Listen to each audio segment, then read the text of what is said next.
Just to be back in the environment that I'm accustomed to. For one, being around a bunch of guys who love to win, love to have fun in a practice atmosphere. Being around the trainers and coaches is something that I know how to be me in. I'm very comfortable in, and it's just one of the. It felt so good to get back to that, and then on top of that, I got the chance to hang out with some of the guys that I grew up with. Being in the bubble and stuff like that, and then I got a chance to play golf, so I'm good. That's my boy Val right here. You know what I'm saying? Say what's up to Val YouTube. You know what I'm What's saying? up? Hey, Q, what's happening? Yeah. You know what I'm saying? We out here. Back like a left something. You know what I'm talking about?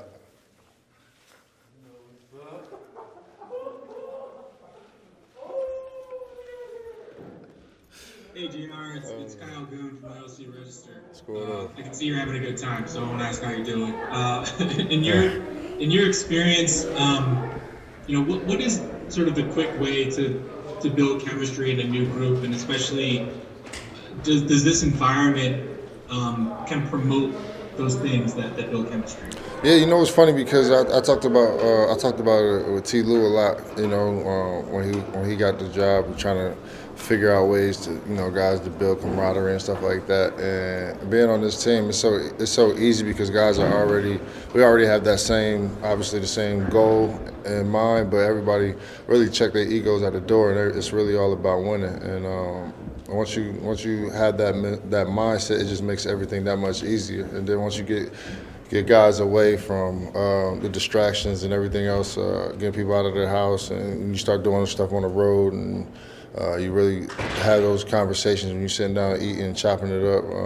You just get on those bus rides, you get to have those conversations about where people from, where they, who they are, and you really get to, I think, more than anything, get to know who they are as a person.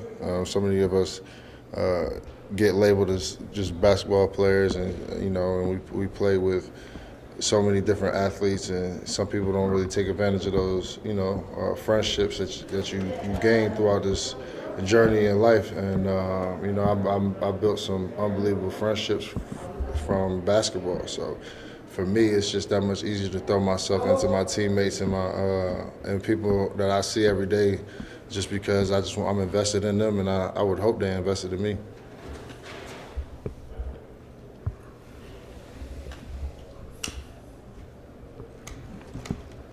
Mike? Hey, JR, thanks for taking the time this morning.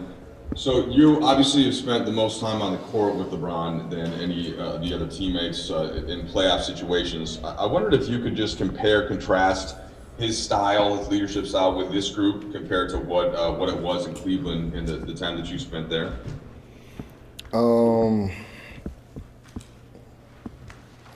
I say more than anything, he's more patient now. I think when he was younger, he had that more of a shorter fuse with things. I would say he let things roll off his back of his neck pretty easily now. Whether it be a good thing or a bad thing, obviously that hasn't changed his work ethic. But I think he's just more relatable and easier to get along with. Before it was just, he's always been so focused on his drive and winning and stuff like that. But I feel like that pressure is kind of, that side of it is kind of off his shoulders, and he could just be him. He don't have to, sit up and try to orchestrate the offense or the defense or what somebody did wrong. He can let the coaches do their job, and I think that's a true testament to him growing, because so many times I watch interviews and stuff, and when people talk about him, they try to say he's quote unquote not coachable because he knows so much about the game. But he's probably the most coachable person out there, just because he gives you his side or his opinion, and he might be right. I don't think that is the case, but for more than anything, I think he's just so much more patient in his delivery and how he goes about the process of the game. If he sees something that he don't like, of course he's gonna say something, but I think he gives people more of a chance, an opportunity to, voice their opinion and do their job. Hey JR, it's Dave McBennett with ESPN. You guys, when you were in Cleveland together, had kind of a rhythm to those postseason runs. There was a bunch of early round sweeps where you had these long layoffs, and that won't be the case down in Orlando. If you guys advance, there just isn't much time. Have you thought about how the pacing will work as you advance through the postseason? Hopefully for you guys that you do so, and how you'll manage veteran bodies with less time in between. I mean, I ain't never been his age before, so I don't really know. But more than anything, I mean, we had a different team and we were in different situations with being in the East and whether it was weaker or stronger than the West and stuff like that.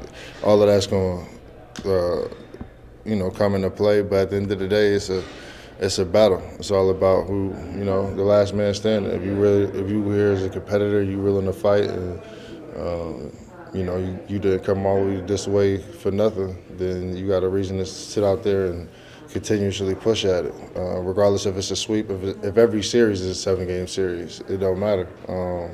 Obviously, it's going to be wear and tear, but you got to be mentally and physically tough enough to fight through that. That's what makes winning the championship so great. Last question with Bill. Hey, JR, it's Bill Orr with The Athletic. I'm wondering if you could describe what it's like around campus with other teams. How much are you interacting with players from other teams, coaches that you might know? Are you running into them around, or does it have to be a little more scheduled? No, I mean, I run into them all the time. I mean, this was 6 or 7 teams in this hotel. And for me, like, Kyle Lowry's my point guard in AAU ball. So, I mean, I got to kick it with him. I got to see Marvin Williams. We came out of high school together. Dwight and Rondo, we came out of high school together. So many guys I've known since I was 14, 15 years old. So it's kind of, for me, it's dope because it's literally it's hoop and the boys. So it's actually refreshing. Get to see people, get to actually see how people are doing, see how their families doing. You hear so much stuff. And social media stuff is just so fast. It's just so many things that you see and things go by, flying by, that you don't really get a chance to, or the opportunity to value those relationships that you grew up with. I mean, I see Kyle and his family on Instagram, and of course you like the picture and do a little comment or whatever, but that's still not the same as the interaction and the actual conversation and checking in on people and stuff like that. So now we finally get to, hone us in on one another, see where we've been at on our journeys, where we're at, where we're trying to go, the people we're trying to be after basketball. So there's so much stuff that you actually finally get a chance to catch up on because, in and out, one day here, one day there, in the city, on the road, play one game, out the next day. So you finally get a chance to see where everybody's at mentally, physically, and spiritually.